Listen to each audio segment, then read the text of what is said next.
My name is Jack Collins, and I am a secret agent for the SCP Foundation. My next mission was related to an unusual entity designated SCP-011. This entity is classified as safe, meaning it poses no direct threat, but requires caution and careful handling due to its unique properties. My mission took place in Woodstock, Vermont, where the statue known as SCP-011 is located, a statue of a Civil War soldier holding a musket.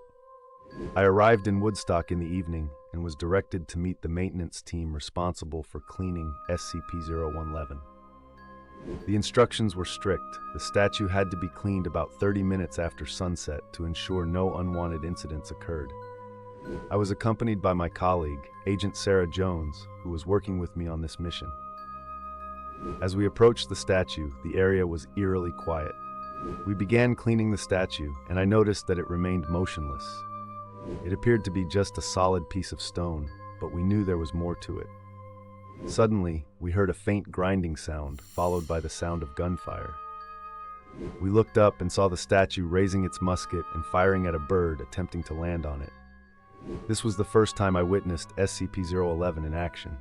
The statue moved smoothly, emitting a soft grinding noise but showing no signs of breaking or cracking.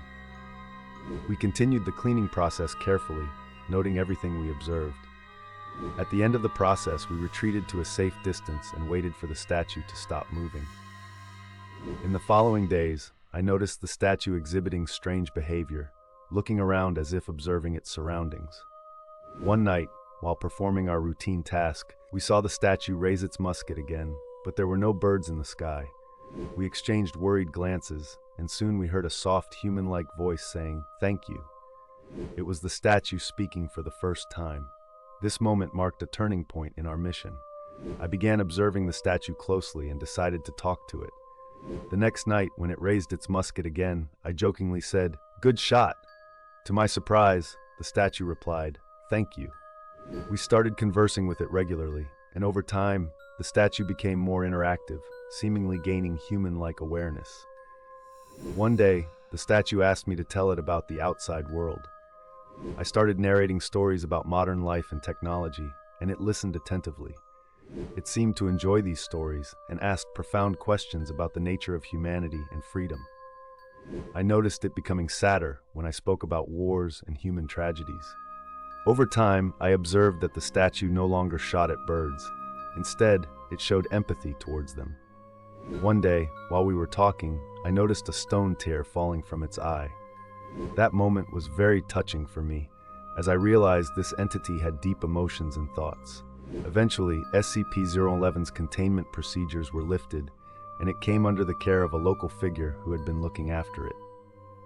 I stayed in touch with the statue, visiting it occasionally to check on it. I learned a lot from this entity and realized there is much to learn from things we consider inanimate and lifeless.